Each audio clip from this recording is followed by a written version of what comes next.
Is it possible to improve something that was already considered perfect? Recently, I tested a 2006 Continental, and it was a perfect grand touring with 560 horsepower, 6 gears, and the sound of a twin-turbocharged W12. And 7 years later, Bentley decided to improve on that perfection.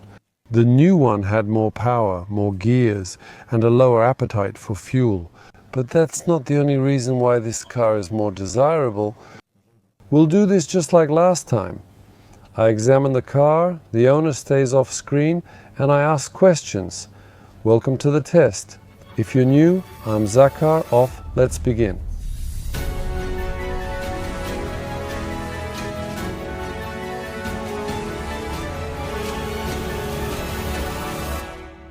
The old Conti was so timeless that it only needed a few minor changes. The facelift added just a few surgical touches that refreshed its silhouette.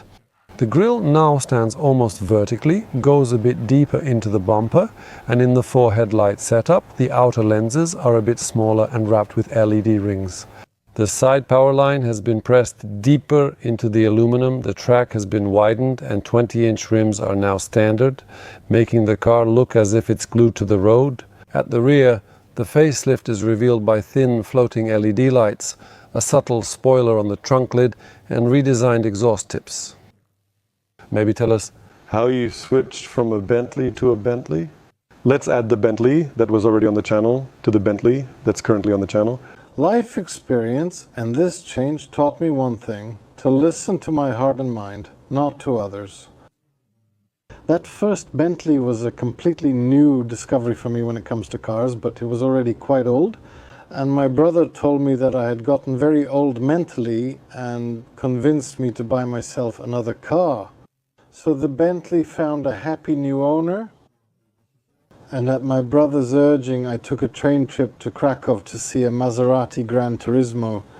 And seeing that car already at the station, I realized that it's not a car that matches my personality. There's a much more, let's say, passionate Italian design there, and the engine sound is more of a roar than the refined operation of a large engine. I was riding with Mr. Marek, he was driving too. Suddenly I realized that the interior aesthetics, when comparing these two cars, is a huge difference. And I told this gentleman that I appreciate the time, but this is not my space, this is not my goal. Inside, this facelift is now a full spa treatment, not just cosmetic. The previous model's simple cockpit is now replaced by a wraparound dashboard that extends into the doors, visually widening the cabin.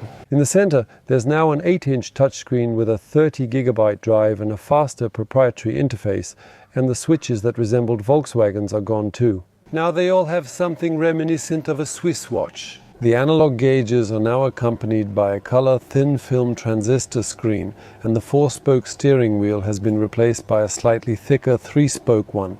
By the way, the Cobra type seats are slimmer, which has created a bit more space in the back. Good audio and a choice of 17 leather colors and 7 veneers complete the experience. This is now a 21st century cabin, not just a souped-up phaeton. So let's take a look at this scalable product architecture. Definitely, the greater the distance from the Phaeton, the better for the Continental Grand Touring. This car has become better looking, more modern, obviously thanks to the introduction of the right, modern solutions, because at that time changes in the automotive world were also happening rapidly, so this car had to change accordingly. But notice that the design has also changed. It has become bolder, more refined, I would say. Here the designers had complete freedom. They did whatever they wanted. Look at these kinds of very protruding elements. They're always risky when it comes to creaking or movement. What if we start pulling on it? In my experience, definitely not. In this car, even though we have these big wings here, let's call them that. Look. Nothing at all. These wings were cast underneath from concrete and then covered with leather, so what could possibly happen? Well, nothing is going to happen. And that's exactly how it is in this car. And it was the same with its predecessor, except that one was smoother and easier to achieve these kinds of design goals. However, here they went a bit wild, and yet they still maintain the standard. Dear friends, AutoDNA is the partner of this episode. the simplest and cheapest way to check a car before buying it and avoid a mishap for just a few bucks. You can check if the car is not listed in international databases as stolen, if there are no recorded discrepancies in the mileage or any history of damages. Just like in this case, because in the report you can also find such a minor, probably parking related damage worth 50,000 zlotys. Well, in the case of a Bentley, it's probably enough to just break off a mirror. But that's exactly the kind of information that might be missing when buying a car, although let's be honest, whether you're buying a Bentley or a Passat. Nobody wants to hit a mine. That's why in the description of the video you'll find a link to AutoDNA. And now, for Black Friday, you can get a report cheaper with the discount code you see on the screen. You're warmly invited. An interesting detail. Here we have a sunglasses compartment, which would normally probably be on the ceiling. But here it has become part of the car's finishing touches. One that we want to draw attention to, not just hide away somewhere so it doesn't bother us. This is an important feature, because sunglasses are an important accessory, and that's why it's right here where it is. Also, all buttons are easily accessible. There are actually so many buttons that I think today, if someone doesn't like all those touch screens, they're going to love this car. Not just for the luxury and the quality of the finish, but also for the analog user interface. Here we have a small storage compartment underneath. Under the armrests, there's another small compartment. Emphasis on small. And finally, in the doors, you'll find yet another small compartment. However, here as well we have stitched leather, and lower down we also have stitched leather. If you wanted to reach even lower, don't worry, there's stitched leather all the way down. So I would say this car is simply covered in leather, from the headliner all the way to the very bottom. And what isn't leather is either carbon, a speaker, aluminum or leather, just in a different color. In a word, Bentley keeps its style, and I would even say raises the bar. I regretted selling the Bentley, and I spent another day searching for a Bentley because I figured if not, then Maserati. I don't want any more experiments with sports cars, and I thought I'd find a Bentley from the next generation. And it just so happened that it was Saturday. I looked and there was a car that I liked. I agreed with this gentleman that I would like to come for this car, actually fly, because it was on the other side of Poland. The only condition was the matter of payment, and on the weekend the condition was that we would have an account in the same bank. Some lucky twist of fate made it so that we had the same bank. The next day I was at this gentleman's place and I drove back home for, I think 5 or 6 hours.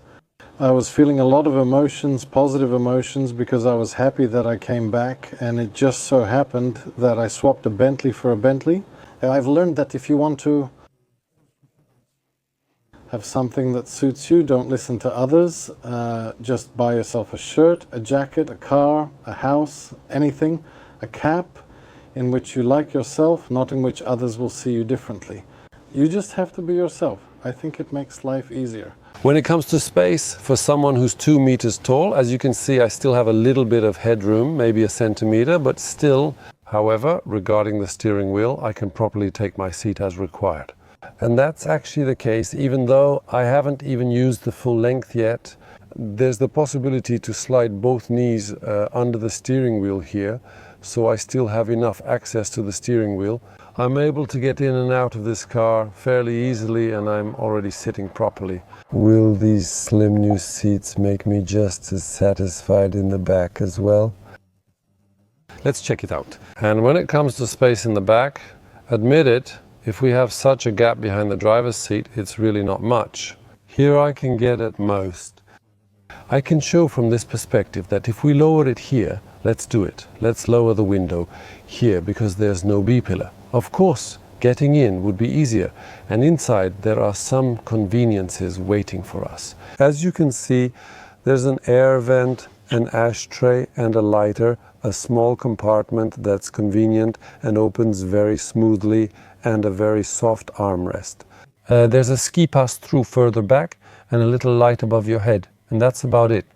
Which interior feature most reminds you that you're not sitting in a, let's call it, regular, ordinary car? What you feel the most is the quality of the interior finish over all these years, the materials. They don't show such signs of wear, and it's not a car that's rarely used. In a world where not everyone keeps up well to maintain this timelessness, because it might last for years for others as well. I'm not even mentioning, for example, the placement of a branded watch. We won't name any brands because that's not the point, because I think that's quite a snobbish element in general. Someone could say, most people could say, what's the point of having such a car that it could be a symbol of snobbery, but that's not necessarily the case. It's a matter of comparison, I think, and a point of view on the issue. Under the aluminum hood, there's still the same 6-litre twin turbocharged W12 engine, but now it's been boosted from 560 horsepower and 650 Nm to 575 horsepower and 700 Nm. And that's all thanks to the new controller and faster turbochargers. Power is now sent to a new 8-speed ZEV quick-shift gearbox, shortening the 0-100 sprint to 4.5 seconds and, with electronics, cutting average fuel consumption by 12%. Compared to the previous setup, the all-wheel drive system also got an upgrade from a neutral 50-50 split to 40-60, so exiting corners should be a bit easier. The end result is a top speed of 318 kilometers per hour, 100 liters in the tank. No one actually drives at 14-18 liters per 100 kilometers. But no one counts them because, as was already said in the previous video, it's the best money ever burned. Now, in the 21st century, when everything is so accessible and you can control your car with a mobile phone, a large part of people who love cars turn to these older solutions. I'm not talking about Bentley, I'm talking about cars where most things were analog, because there you can do something yourself and have the satisfaction that you were able to do it. What sets this Bentley W12 engine apart from, for example, a 450 horsepower gasoline engine? How does comparing the sound of a real piano, where the sound resonates through the soundboard, relate to a digital instrument? They seem very similar at first glance, only in the second digital instrument. It's all created by a processor, and it's a bit like life. Either something is real or it's fake, and this Bentley isn't pretending. Let's take a look in the trunk now. The button is the letter B. We open it and we see that something doesn't add up here. And indeed, the trunk in the Bentley after the facelift is a bit smaller than before, by 12 liters. It may not seem like much, but there wasn't much to begin with either. 352 liters of capacity remain. What's new? There's now a ski pass-through, but the rear seatbacks remain fixed. Unfortunately, you can't fold them here, so we're limited to what you see in the trunk. The 100-liter fuel tank also takes up some space under the trunk floor, so it's a trade-off. If we want a long range, we end up with a bit less room for luggage. Is this the kind of car where the trunk size doesn't really matter, or is it something you can actually complain about in practice? You know, if we were to complain about the trunk size in this car in any way, it would be artificial because the car is a 4-seater.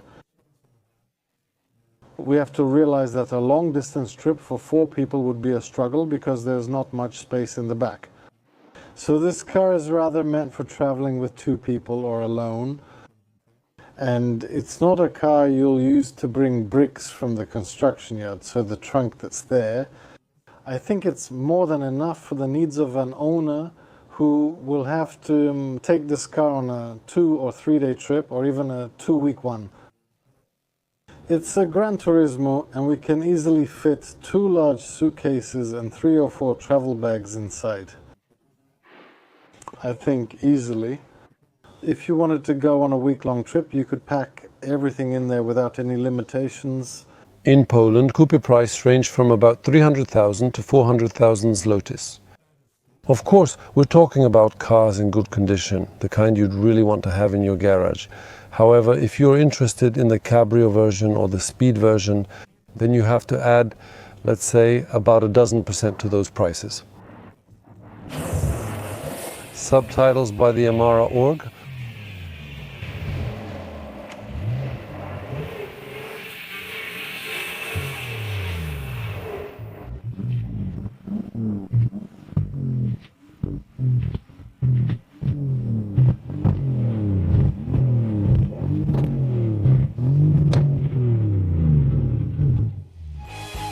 If you put the pre-facelift version next to the post-facelift one, of course you'll see a difference, but it still won't really convince us that much about the change. I mean, for sure the newer one is newer, more sexy and so on, but it's not a big deal yet. When we look inside and see the hard reset that happened here and that it's much more modern, we'll definitely confirm that it was a great idea and that this change really did it good. But when we look at the numbers that come with changes in the engine or the drivetrain in general, we see a few more horsepower here, a few more gears there. They changed and modernized a few things. Well, marketers always have to write something positive no matter what actually happened or not, so it doesn't really make that much of an impression. After we get in this car and start driving it, it turns out that all those changes on the outside don't really matter much. That this whole reset inside, although very pleasant, is not the most important thing in this car. The most important thing is those few extra horsepower, although that's probably not so critical either. But above all, it's the tuning of the gearbox, the new gearbox, and generally the tuning of this whole drivetrain, in such a way that this car finally now drives the way we would basically expect a car with all these brilliant specs to drive. Specs you can really show off everywhere. V12 12 cylinders, large displacement. Yes, it all sounds great, but it didn't drive as eagerly before the facelift as this car does after the facelift. And that's actually quite a deep thought, because look, you can have a lot of horsepower, a proven solution, and still have a car that's a bit sluggish at the start. It really doesn't leap forward. It needs some time to actually start accelerating. Driving this car feels as if it had a ton less compared to its predecessor. But really, regardless of whether we're talking about changing speed in the city or when we get out on the road and drive faster, every change in speed happens. Not so much decisively, because the previous one could do it too, but incredibly fast in relation to the command given. We hit the gas and the car takes off. The feeling is that this car is half as light, or that we have twice as much power here. But it's not about the power, it's about the gearbox and managing that power so that it's available here and now at any moment without unnecessary waiting. A small change, you could say, doesn't make a big impression on paper, but in practice it changes everything. And besides, it's a Bentley with all that arsenal of technology that makes driving it simply enjoyable, just like driving a Bentley should be. So here we have air suspension. I'm driving in comfort mode now, and I really like it. Of course, you can also switch to the eSport mode here. There you go. Well, the road really did get a bit worse, but honestly, is that why you buy a Bentley, to check how the road workers did their job? As for me, we're not going back to comfort mode, and we don't care how the road workers managed. And that suits me better here on these roads. I probably won't have the chance to check if the drive, which now puts more emphasis on the rear axle, will actually help this car get out of tight corners properly. But physics itself suggests that's exactly what will happen. So if it also behaves as differently from its predecessor in tight corners as it does on the straight, well then, my friends, if someone has the right budget, after a ride like this, I would already start checking prices in the classifieds. Because for me, in terms of driving impressions, and especially matching what I feel to the numbers I know when I get into this car, this is 100 out of 100. The Continental GTS proved 20 years ago that a big coupe can combine luxury with brute force. And as you can see, it was worth basing it on a timeless design as well. Notice that There wasn't much that needed to be changed on the outside. The facelift in 2013 didn't even add much power here, but it did change the technology. The car became more desirable, and due to subtle changes, it was only noticeable from inside on the road. A revolution was needed, but considering the progress in electronics, it doesn't surprise me at all. By the way, the car became more English and less German. So is perfection improved? That's an oxymoron, but if you need a classic Grand Tourer that today offers the comfort of a Maybach, the speed of a 911 and a unique sound, then the facelift just hits the spot. The older model will become a classic, while this one is a bridge to modernity. It still stirs emotions, but it lives and drives like a much younger car. And with prices around 300 to 400,000 in Poland, it's one of the cheapest tickets to the world of hyper luxury. So if you're asking, is it worth it? Well, your heart already knows the answer, and the calculator will only confirm it. Thanks for watching, subscribe, and see you in the next videos. Bye.